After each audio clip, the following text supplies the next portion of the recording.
Y'all, I swear, they are tripping. Or am I tripping? I don't know. I could be tripping. Hello, my sweet summer children. It seems like 2019 is the Stephen King movie train year. Not even just like 2019, just currently it's just Stephen King's time. I mean, let's not act like he isn't one of the most consistent and best authors there is. Everyone knows Stephen King is legitimately like one of the kings of horror. A lot of his movies are classics. The Shining, Carrie, Misery, It, The Green Mile, Christine. I mean, this is a fact. This is a fact. But anyway, a lot of his books and his movies have been getting revamped or adapted altogether. It 2, Pet Sematary, Dr. Sleep is coming out in November. That's kind of like the sequel to The Shining. Castle Rock is an amazing series on Hulu that is basically dubbed the love letter to Stephen King. Castle Rock is basically Stephen King's universe, and it explores the themes and the worlds of his books and just unites all of these things together, wrapped up in a perfect pretty little bow. It's masterful. And season 2 of Castle Rock will be coming out on Hulu on October 23rd. So it's like just an entire Stephen King moment right now, and I'm here for it. So on Netflix, the movie In the Tall Grass came out, and the reviews are, a lot of people hate it, and I don't. I don't hate it, and I don't understand why people hate it so much. I feel like, yeah, it's a little confusing, but it's a Stephen King movie. It's a psychological thriller, and then on top of that, there was some timeline jumpy, time travel, loopy shit that's going on that kind of missed the mark a little bit, but nothing that whatsoever ruins the movie. So In the Tall Grass is a novella by Stephen King and his son, Joe Hill. I don't even know if I would call it a novella. Like, what constitutes something as a novella? I would consider it a short story. It's like 30 pages. The movie, I would agree, is not a faithful adaptation, and that may be why people are freaking out. It starts off faithful, and then it like, boom, goes off in another completely different direction. I really like the movie, and I figured I would do some explaining as to why I liked it, so some things might make some more sense in case they didn't. One of the main complaints I seen pop up over and over and over again were that the characters were bland and they're not fleshed out. Basically, they are just underwritten.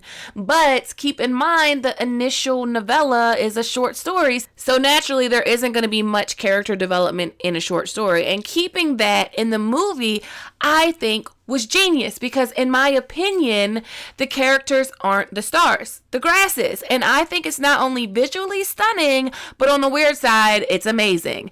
The grass is the only thing that you really need to understand. Everything else is kind of like decoration. I fucking love it. They literally shot almost an entire movie in a field of grass, and if you watch it, it looks stunning. And it adds to the creepy. So let's rock. So Becky and Cal are brother and sister, and they're traveling across the country to San Diego. And she gets a little bout of morning sickness because she's pregnant. She's got the Earl, and while they are pulled over and she's vomiting up her avocado toast, she starts hearing a boy yelling from the tall grass. Becky and her brother Cal go in after the boy.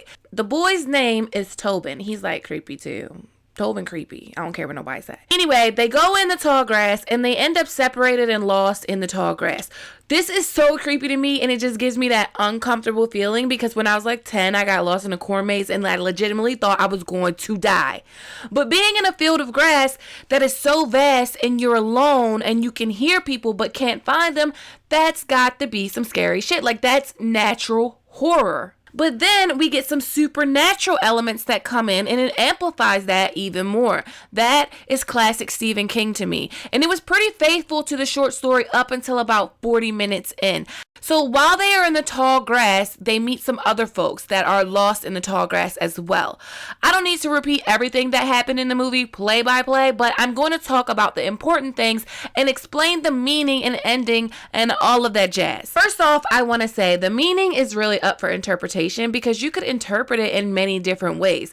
I would say right off the bat, the grass, the tall grass, even though it's seen and seemingly evil, to me, it reminds me so much of Mother Nature, like a supernatural Mother Nature. It's a representation of Mother Nature, and Mother Nature luring and pushing people to face their fears, which is emphasized, in my opinion, by Becky. Becky is a pregnant woman. She is in limbo. She kind of really doesn't know what to do about her life and her baby. She ends up being lured into the grass while she is on her way to give up her baby for adoption. And she's lured in, coincidentally, by a child. And while she is struggling with the decisions to give up her own child, as we clearly see during the talk with her brother Cal, at the same time, she wants to save another child. So Cal is also struggling with respecting his sister's decision and giving her some space. He was giving me hella Jamie Lannister vibes, like I could not.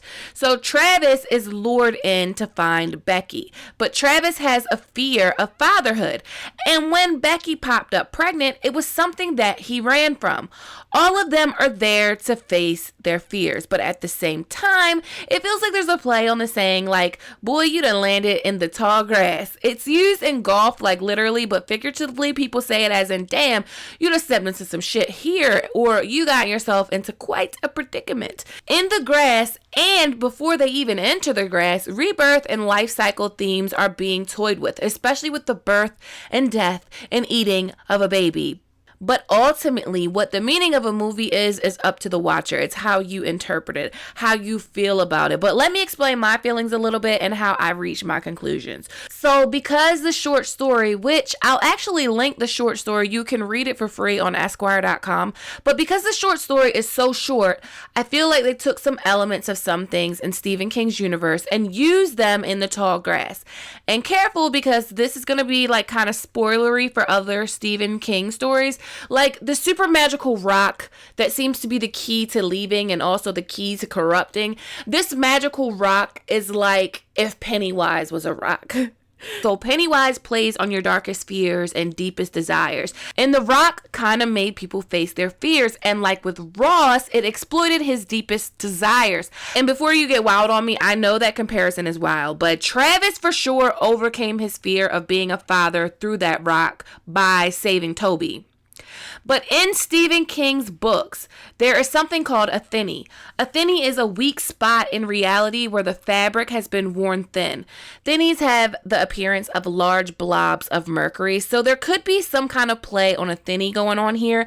In Castle Rock, they kind of have this kind of thing going on, or the schisma. Basically, there is one timeline and then allegedly an alternate timeline, if we believe the kid.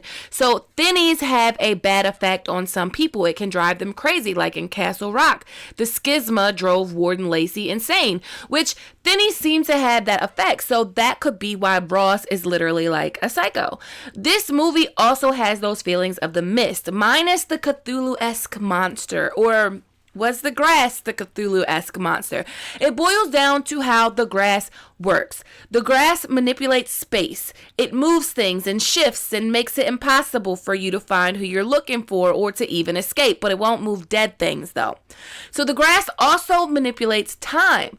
Travis, who never is in the grass at all in the book, is who initially gets stuck in the grass. But I'm not sure about that. Like, I'm like kind of 50-50 on that. And then Toby lures in Becky and Cal. All of these people are stuck in a time loop. This black rock, which seems like something straight from a Lovecraft novel, you know, the black stone from Cthulhu mythos. Anyone who visits the stone goes insane or dies, and the dancing and chanting people, the whole nine. People keep dying over and over and over again. But at the end, Travis is dying, and as he's dying, he touches the black rock, which shoots Tobin out into the church.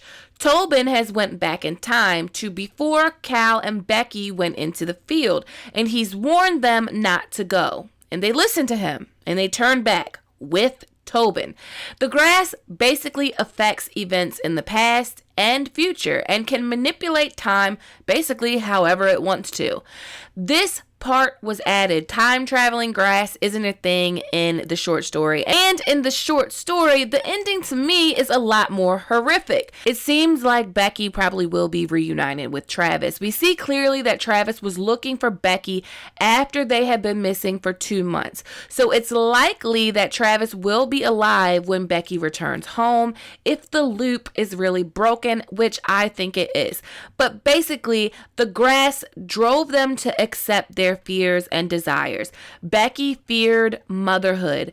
She endured the death of her child and the cannibalism of her child. But not only this, she was lured into this situation because she wanted to help a child. It was all about her motherly instincts and embracing them. And on the other side of the grass, when she is rescued, she says, I should have never came. It's a fucking mistake. And Cal actually listens to his sister and doesn't argue with her opinion on what she wants to do with her baby.